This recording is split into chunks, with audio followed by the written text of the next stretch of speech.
Welcome, accomplices. I'm Lynda Norman, and I'm a watercolor artist in the beautiful province of British Columbia. Today, me and my friend will be showing you some new angles on creating a loose and intuitive landscape. I very rarely, as I've always mentioned, I very rarely paint with a reference photo. Today I'm looking at a photo of a painting that I did not that long ago, and I kind of liked a little bit of a brighter blue, so I'll add some ultramarine perhaps into the sky and a little bit of a foreground. A bit of a departure from our birch trees and our vignettes, but with our new camera angles, I'm excited to show how beautiful a landscape can come together just by basically looking at shapes. We're not going to be specific. We're going to let the water lead the way, and the pigment, of course, and work with that. And I hope that you find as much joy in this type of loose, intuitive painting as I do. Without restriction, sometimes painting from a specific reference or a specific subject in mind can be intimidating, and I certainly don't want to feel that. When I paint, I want to feel just relaxed and having fun, enjoying the process. I'm busy, as I've mentioned, and when I do paint, my time is often limited. So quick and easy, enjoying what the paint and the water can show me is just, I don't know, it's kind of like a little bit of therapy for me. So let's get started. With this, I'm not going to use a spray bottle on the surface of my page. I want to apply with water. And I want to use a large brush for this. I often see, and I know we're always limited to the materials we have on hand, but if I see people painting with even this size brush to get a surface coat of water on to wet the page, to me it's time consuming and it takes a lot more strokes. I like to be gentle with my tools and with my paper because it's watercolor and the paper is 100% cotton, and as much as it's durable and ready to handle water, I want to be careful with it. I want to be gentle. I want to have everything set up so that I can apply the paint sort of as an introduction to the water and to the page, rather than try to direct it and force it anywhere.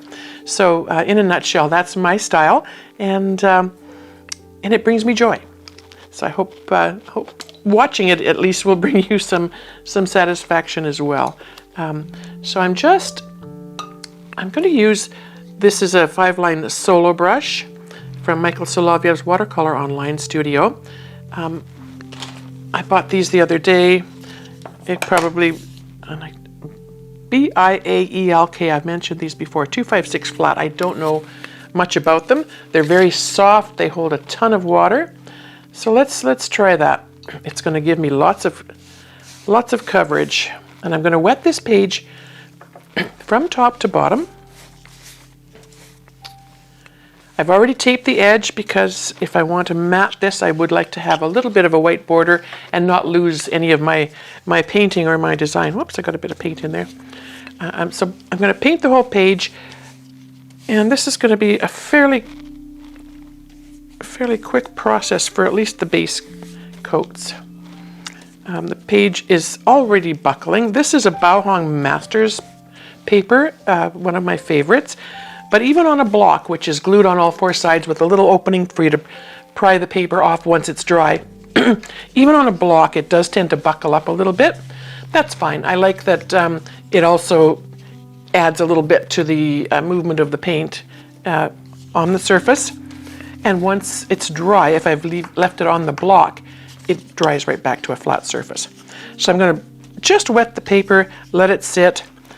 People who paint with watercolor and use pads or loose pieces of paper often will wet the back of their page and let it sit for a few moments so it soaks in, wet it again, and then flip it over and wet the surface of a board, like a Coroplast board or something that's quite smooth, and it's almost like a suction and it holds the paper down, and then they'll wet the top surface. That keeps their paper a lot wetter. It's sort of saturated all the way through with water, so you've got, probably doing it that way, a bit more working time with your paints. But because I'm a fairly quick painter, I'm not too concerned about that. So while that is soaking in, I will give my paints just a little bit of a wake up. They have been wetted earlier on another project, so I'm just going to make sure that they're juicy and ready to go. So with this, I'm going to start with a sky and clouds. I love making clouds, and typically I use Mayan Dark Blue for my sky, and so I will start with that, but I'm going to add, I think, if I go back to the painting similar to what I painted before, I added a bit of a lighter blue in through here. And because I've got ultramarine blue in my palette, I will use some of that. You could use cerulean or cobalt blue. Oh, there's all kinds of lighter blues, verditer blues, those kind of things. I read something the other day that cerulean is the color of the year for 2026. And it's harder to find day by day as more people are learning to appreciate that and incorporate it into their paintings. So if that's a color that you don't have and you want, you might want to get it on your wish list, because I understand it's in hot demand at the moment. I do have some somewhere, but I don't have it in my palette. I just noticed I have a little hair on my page, so I just wanted to get that off. All right, I'm ready to add my sky. So my palette is I've just freshly added the Mayan Dark Blue. So I'm going to touch my brush into it and then move that paint off to the side in my mixing well here in my little Art Accomplice palette, just because I don't want that heavy a load on the brush. I want the sky to be dark and moody a little bit on the perimeter, but I don't want it to be heavy and oppressing. So I will put this beautiful blue, just a light touch all the way down. Sometimes I add a bit of Quinacridone Gold in the sky just to give a sense of a bit of light coming through, maybe with a bit of a sunset or a sunrise. So I will just touch barely into my palette and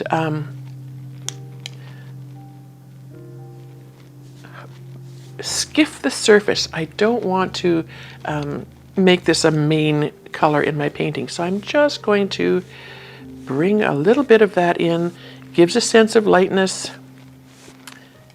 and my horizon is going to be somewhere in that general area likely, so I'm going to bring it down. If I cover it up with a bit of land and trees later, that's okay. At this point, I'm trying to keep my strokes horizontal.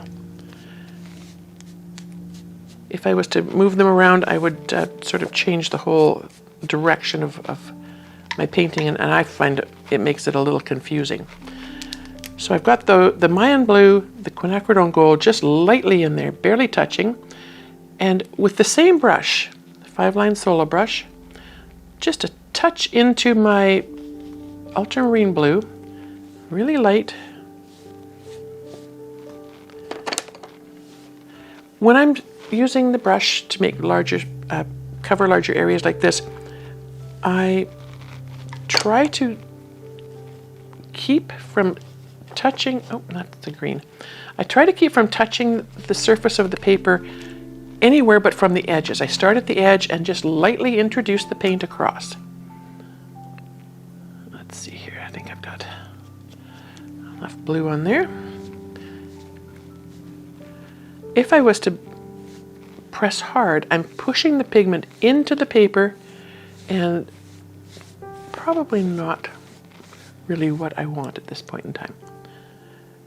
Take a bit of that off and we'll start light and move across. So I've got a little bit of a lighter blue, some darker blue happening in there, and now I'm going to go in with my damp paper towel. I pre-sprayed these with my mister bottle. I want the towel to be not dripping wet, but I want it to be damp enough, pardon me, that it's malleable, that I can puff it out, make it like a little cloud, a little marshmallow. So there's some give here. I'm not going to bring it tight to my fingers and dab, because when I do that, I'm pushing the pigment and the water deeper into the paper. So loose and fluffy. And I'm just going to, now that while this surface is still wet, I want to introduce some cloud shapes. And if I'm not going to change this, it's fine that it's got a bit of color on it. I don't mind that at all. And I'm just going to create some fluffy shapes for clouds. I'm going to leave a little bit of blue there and just tap out a tiny bit. The water and pigment on the page will continue to move while the page is still damp. And so just by tapping out a few of those shapes, keeping them kind of random, you can let the rest of it move along. Now, my page paints, pardon me, oops, are drying slightly. And that does happen.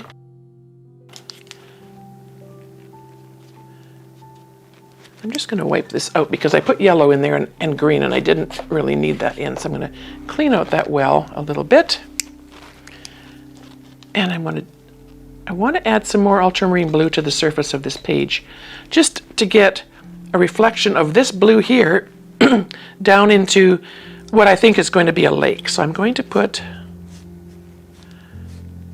little bit of that, sort of at an angle.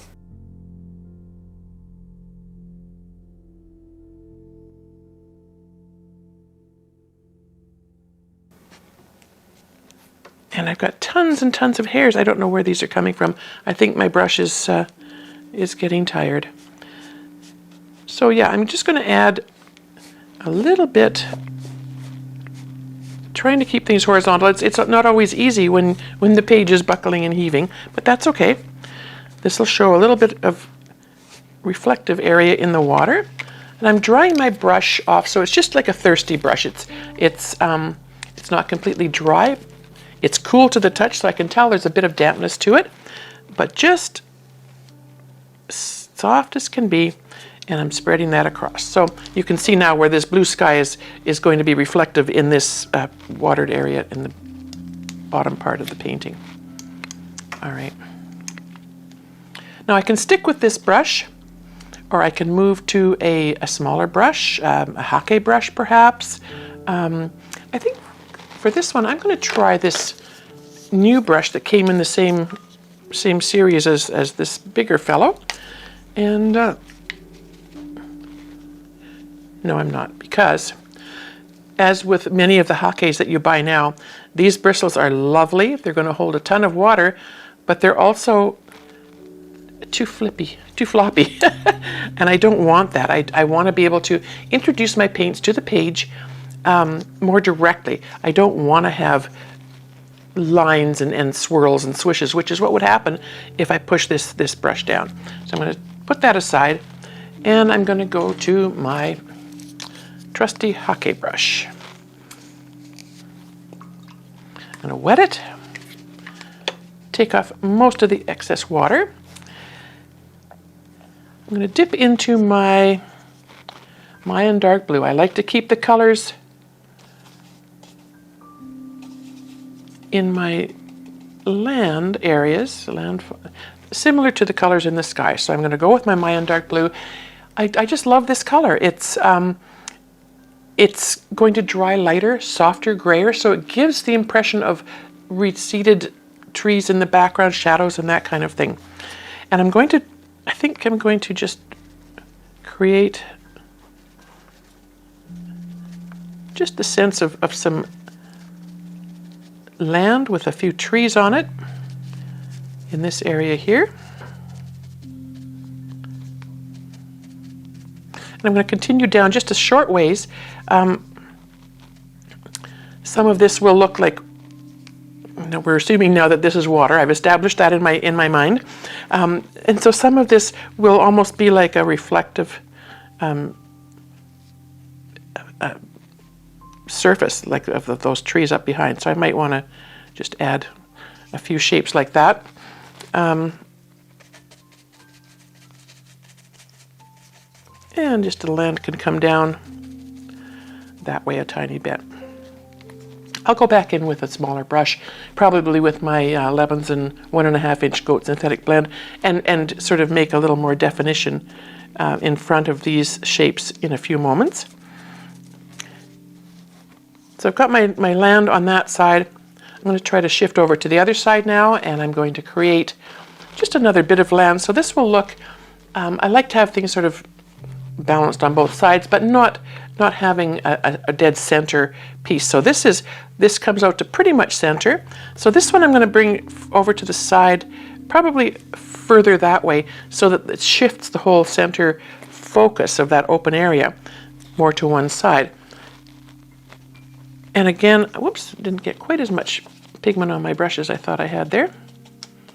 So I'm scuffling the brush down. Looks pretty uneven and unusual there. It's loaded with pigment. I didn't load the brush with extra water. I'm just using what's juicy in my palette. And I just want to make this just a sense of a bit of land jutting out here. Again, because the page is still a bit damp, the paint is sort of falling down into this area, and I love that because that will essentially become shadows at some point. I've got paint still nice and thick on my brush. I'm going to make these a little more uneven. Add a bit of interest. I can go in and fine-tune that later, of course. And because I've still got enough thick, rich pigment, and I'm just going to pick up what's in my palette on the side there, just to create some shadows, I'm just going to add just a tiny bit more to this top part, and then we'll go in with some other colors on top and create some tree shapes. Now, as usual, I have been a bit heavy-handed with my water, and I've got, grab this, I've got some splotches. And just with the lightest touch and a brush that's almost dry, I'm just going to feather over top of where I touched with that wet brush, so that I don't get any blossoms and blooms happening. I'm going to soften those edges while they're still damp. And then if I go with my dampish paper towel and just pull away some of that edge, make it look like perhaps there's another little cloud there. Maybe a bank of clouds if we can go up a little bit. We'll just add a bit more moisture there.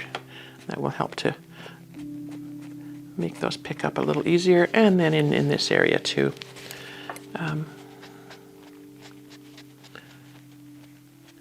This is beautiful paper to work with.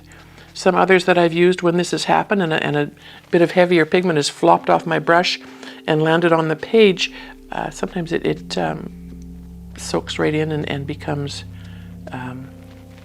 a blotch that has to turn into a bird or something. So I'm just going to soften.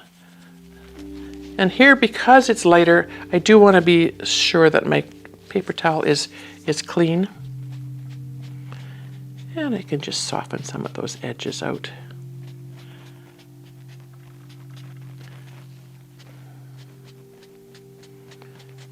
Try to make it look as cohesive as possible. We'll see where that ends up. All right. Disaster averted, I hope. I hope. All right, I'm going to clean my Hake brush off now. I'm done with it for the moment. And I'm going to go to my Levens and 1.5 inch goat synthetic blend. This is my short-handled one. Most of what Tracy Levinson makes now are the longer-handled ones. People are finding that their handles are so lightweight that the longer handles are easier for handling, for if you wanted to use more length when you paint, holding at the end of the brush.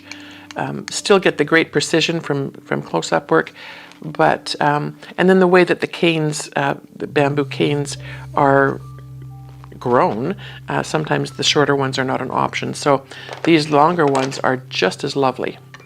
And I have to tell you, there's no concern about weight in the handle. They're all just as light and beautiful as possible. All right, so I've got a bit of time letting that paint sort of soak in. I'm not concerned there's a couple of kind of wonky and weird lines, but that's okay. I'm going to go now with my lemons and brush. I'm just going to pick up some of that wet, juicy paint in my palette with the Undersea Green. And here is where I like to work on creating just some green shapes that are going to sort of take front and center for now. We'll change that up a little bit as well.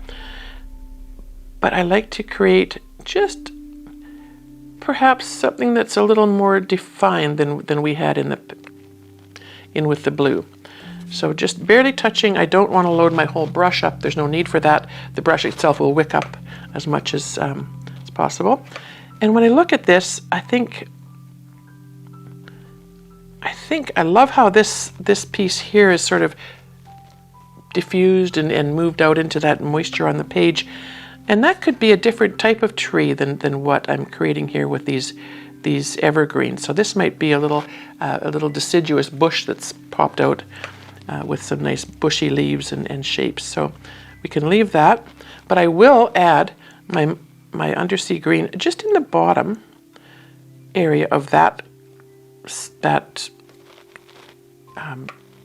area of paint, just so that it gives another layer of depth to that. And the same here. This is more like a shoreline, so probably these trees that are back here in the forest aren't going to be growing right up to the shoreline in this particular lake. So I just want to give a little bit of green depth to the bottom of those shrub areas. I'm using the side of my brush now, and I'm just encouraging that wetness on the page with that addition of the green to come down a slight bit. I'm going to rinse my brush.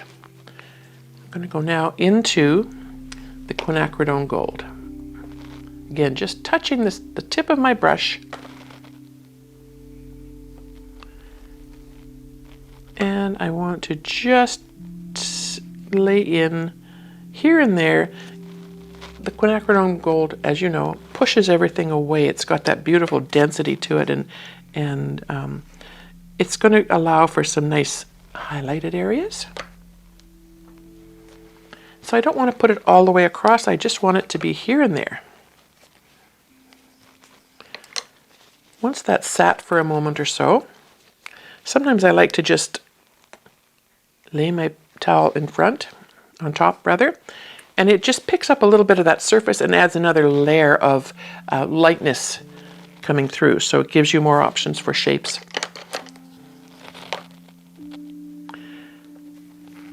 At this point, you could probably add in a fourth color if you felt you needed one. So I've got some nice, what is it? Lake of Ultramarine? So it's Quinacridone Rose and Ultramarine Blue. I'm just mixing the surface. I just freshly filled this palette today, so I'm not digging in there. I'm just moving the paint around a slight bit, making sure I don't get a sticky glob on the end of my brush. Now, because I've got these beautiful soft bushes here, maybe this is where I could introduce a little bit of the purple.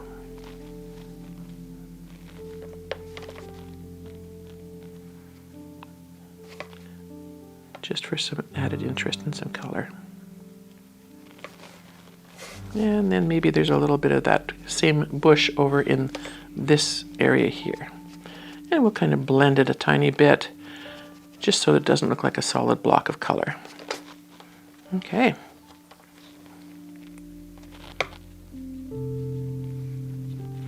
So I'm going to leave that sit now till it softens and dries a little bit more, and I'm going to move over onto the other side of the page. where I've got that basis, that nice deep blue, Mayan Dark Blue set in there. And we'll do the same process. We'll go, I'm just going to spread that water around there a little bit on my Undersea Green. It's still quite damp, if you can see the glistening on the page. So when I add this nice rich Undersea Green, it's going to push that Mayan Dark Blue away a tiny bit as well in that wetness. And as I said, I remember I said I've got a couple of drops of paint sitting out here that kind of look like orphans, and I'm going to incorporate those now with the green, just bringing them into the design a little bit. This guy here was I don't know, kind of rogue, so we'll just, I think, make that into another tree. And just so that he's not standing out there on his own, I'm going to go back into the Mayan Dark Blue a little bit and give him a couple of buddies. And these trees are pretty simple. Just wiggle and jiggle your brush back and forth if you've got a nice fine tip brush. We'll put another little guy in the background there and just change some of these heavier blocks of color into tree shapes. And then wash the brush, go back into the Undersea Green. As I'm touching the brush on the side of the brush, I've tipped the tip of the brush into the paint, but I'm going to use the side of the brush as well because there's moisture on the page. The Mayan Dark Blue pigment is still kind of wet and juicy, and I'm adding the green. You can see where the green, if I add it with the side of the brush, I'm almost bringing in another level of lightness. It's almost pulling that blue away a little bit. And I don't very often do this, but I'm going to bring that down a tiny bit into the water area here.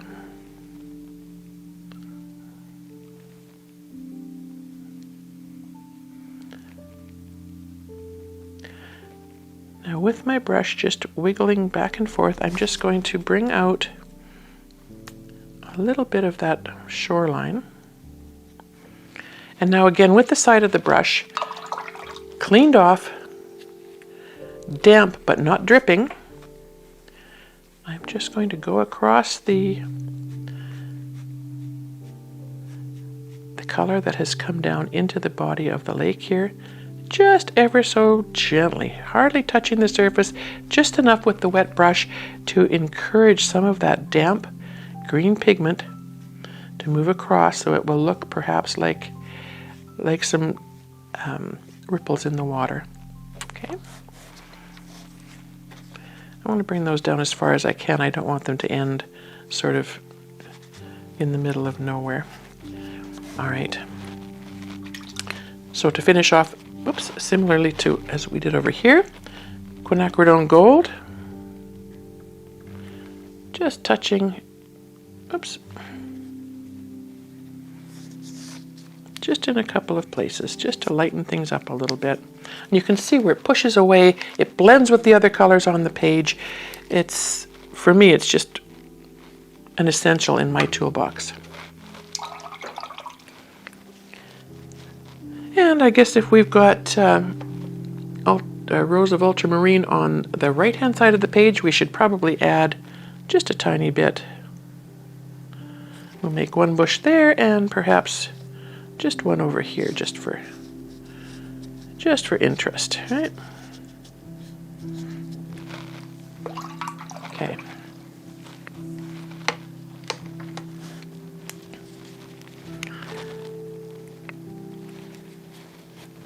Now I could leave that dark, but I think because I laid the paper towel on that one. I'm just going to do that here just to lighten things up a tiny bit. Now here's where you can start to go back and fine tune. Okay.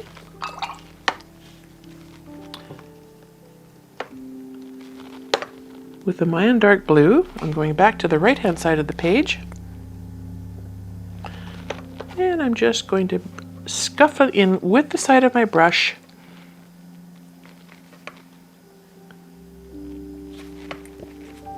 A little bit of shadow along that shoreline. And if I bring that down a slight bit, just so it's a little bit darker again. And perhaps this one, maybe this is a little bay here, and this will come out as, I don't know if I want that to be shadow. It's a pretty, let me just take a, maybe I can. I didn't want it to be such a large block of color for a shadow necessarily. So what I'm going to do is I'm going to go back in here, and I'm just going to lay in a bit of color. And I'm going to create another little jut of land there. So I've got my Mayan Dark Blue. That's pretty thick because of that thickness in my palette, but that's okay. We'll bring that down here and move it just a bit. And then same formula as before, we'll add in some of the green, Undersea Green.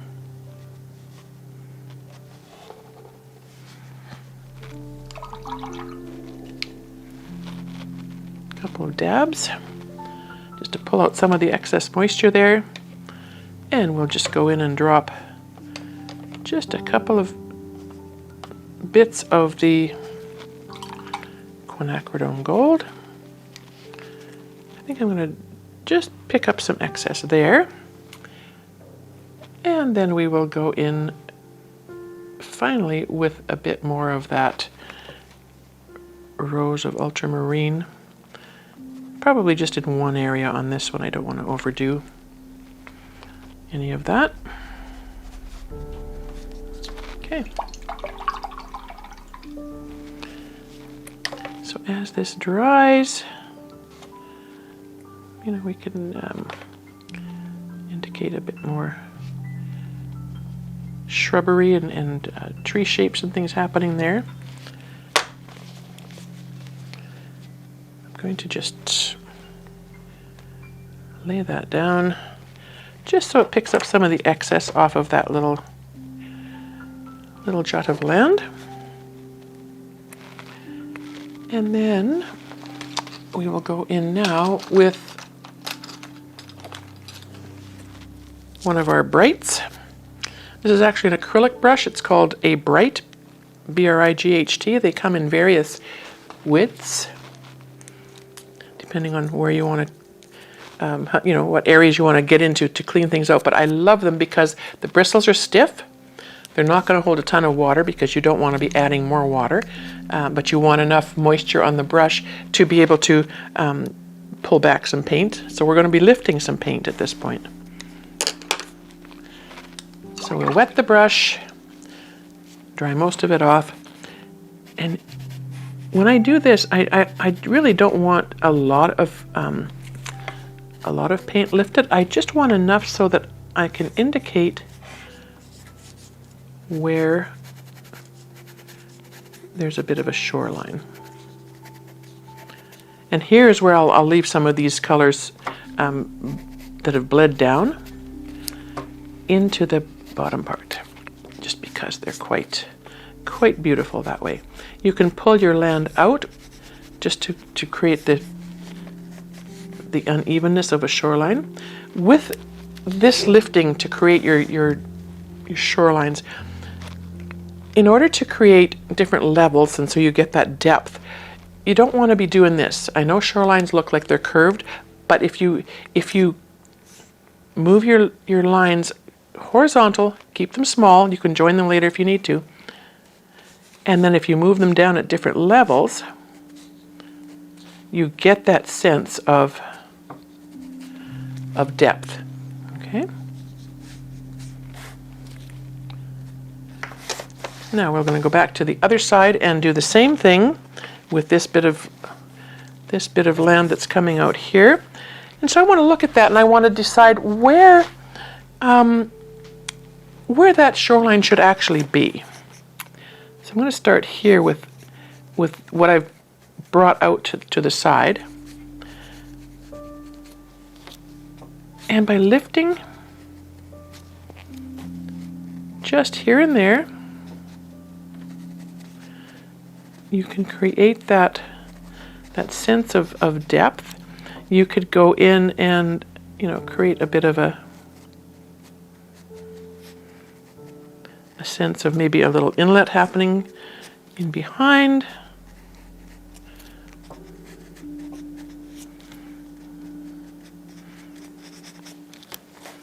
And again, on the edge of this bit of land, you have to be very careful not to add extra water, because what's going to happen is if you do, you'll get that bloom, because what's now on the page surface, it's not completely dry, but it's dry enough so that if you add any more water at all, that water is going to want to move out, and it's going to push whatever pigments on the page away. So you have to be very, very careful and very gentle.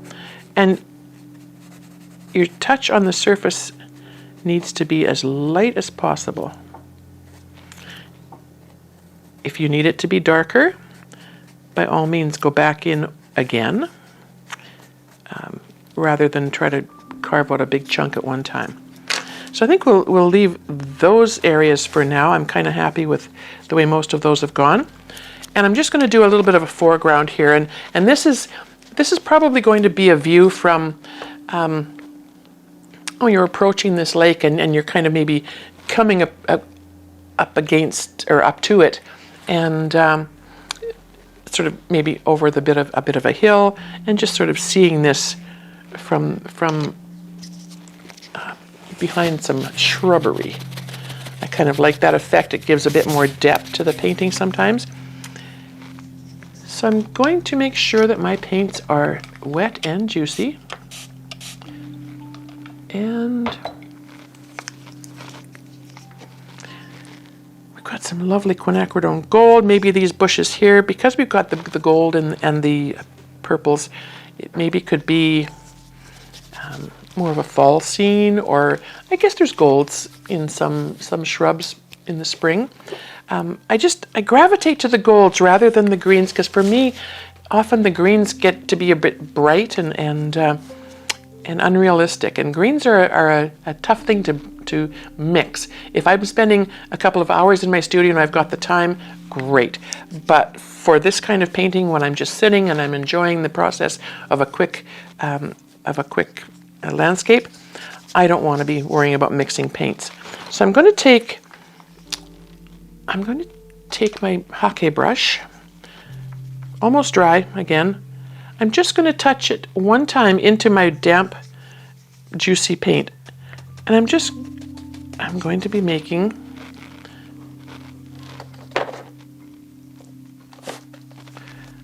now I've got too much water. That's what happens. Again, I don't want more water on my brush. I'm really only interested in having pigment, and the brush is scuffled on the end. And I'm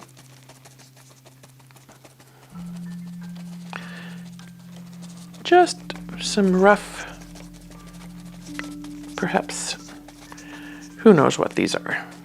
Some kind of shrubs, bushes that you'd find out in nature. Here in BC, we've got all kinds of beautiful, beautiful little plants that grow up and have incredible looking leaves.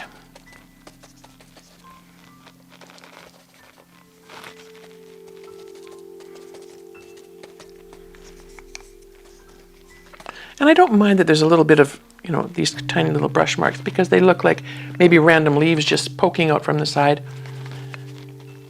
Because I've got some Mayan blue sitting there in my palette, I'm going to just add a bit of that at the base of this,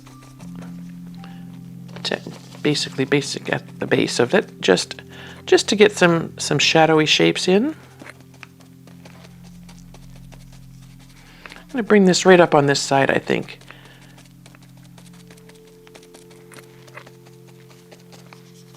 So I've done the reverse here. I put the green on first and then the blue, because I want those shadows now to be more forward because you're closer to them. At least that's my thinking on it. Some of the more technical painters might differ on that, but this is how I see it coming together.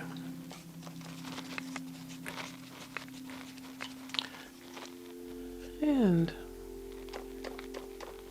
I'm going to dab into my wet Quinacridone Gold. I want to be careful with the gold, as I say, because it's a very strong color. And I want to make sure that my brush is scuffled enough that I'm not going to get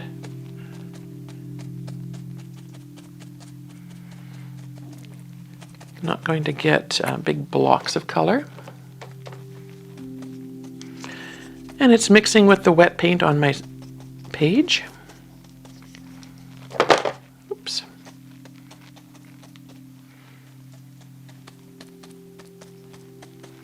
And these can be up and down and sort of all over the place, right?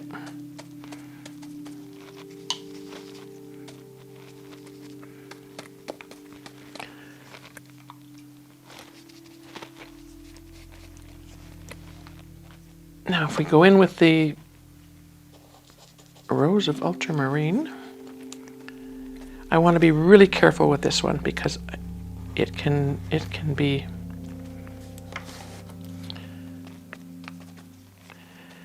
pretty overpowering, and I don't want it to be that much.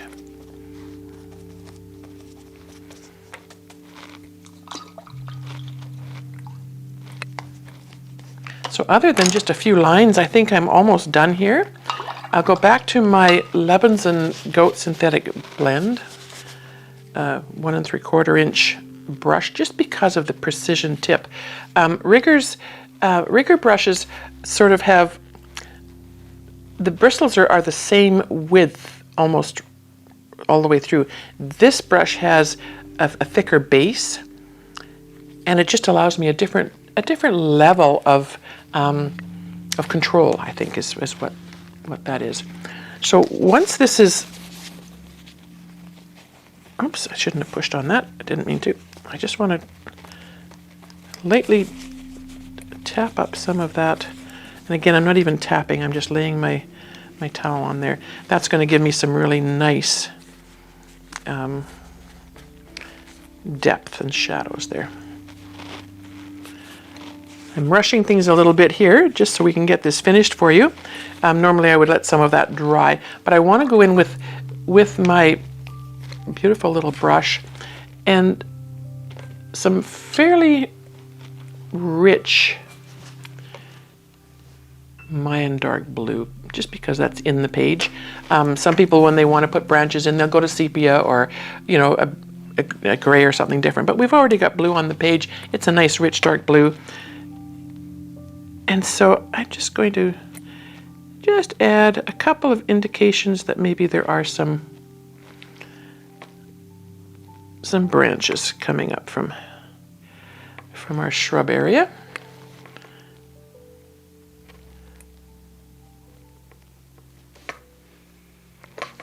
And you don't have to do a lot of these. You just want to maybe connect a couple of the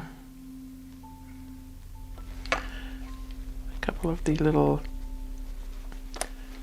leafy shapes that have happened.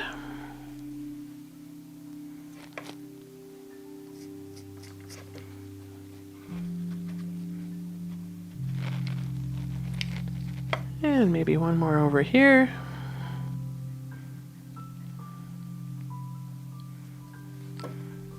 I'm softening the bottoms of these branch shapes that I'm making into the colors that are here, so that they look a little bit like shadows, perhaps. And just a couple of maybe some branch shapes, pardon me, coming on this side.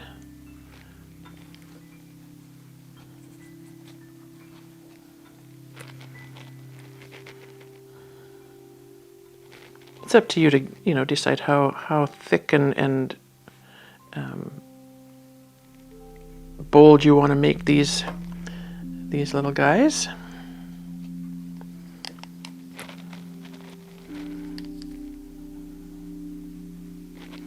Just trying to make sure I get enough of that on my... But yes, they can come right up into the foreground.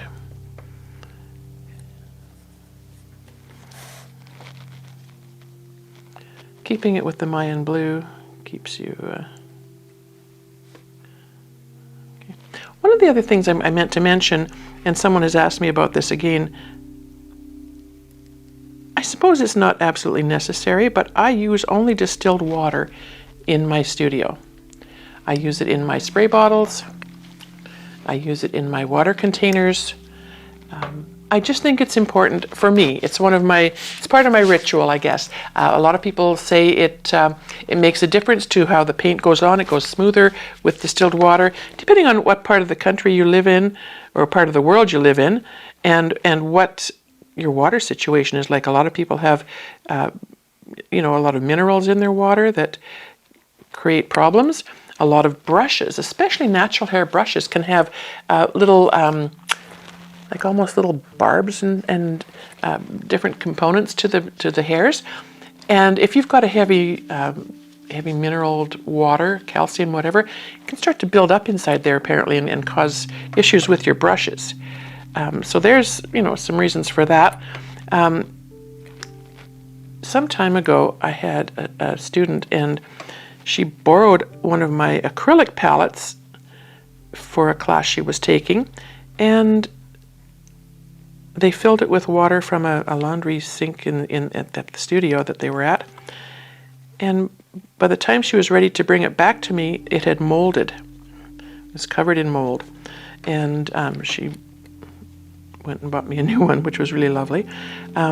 So that's that's something that could happen too, especially if you leave your paints wet and close them up. If you've got water that's not great, I don't know. And then also there's the chlorine issue. Some people have issues with that, with how it affects their brushes and their paints. So just something to consider. Some people let their water sit for 48 hours, same as when they're watering their plants. It sort of gets rid of the chlorine. That's an option too. But yeah, so those are my tips for today. I think for the most part, this little guy is done. I'm just going to spread out a little bit of that. I don't like that the stumps here are that harsh, so I'm just going to blend those out a tiny bit. And essentially now what I'm doing is with the side of my brush is sort of dry brushing just to spread some of that color out. But there, in a fairly short time, you've got a nice intuitive watercolor. A little bit of interest in the sky, a little bit of light coming through, light play on the water. If I'd remembered, I would have maybe done some of the same cloud shapes there as I had done in the sky in the water area while it was still damp. I don't know that I can do that now. I don't think it's going to come out. So that would have been a nice effect to have the clouds reflected in the water more. But I think I'm happy with this. I might put something there to indicate a bit of a horizon, but I don't know. I'm sort of the mind of leaving a lot to the imagination, or a little to the imagination for you. So yeah, give it a go. Have some fun. Let the pigments lead the way. Put in a couple of shapes. Turn them into mountains, forests, shrubbery areas, and just play. Thanks for hanging out with me today, accomplices. I really enjoyed my time. I hope you did too. A little bit of loose and intuitive landscape painting. If you like what you've seen, I invite you to subscribe to my channel, or visit my website, bandrystudio.com, or head over to our members area. We'll have some things happening there.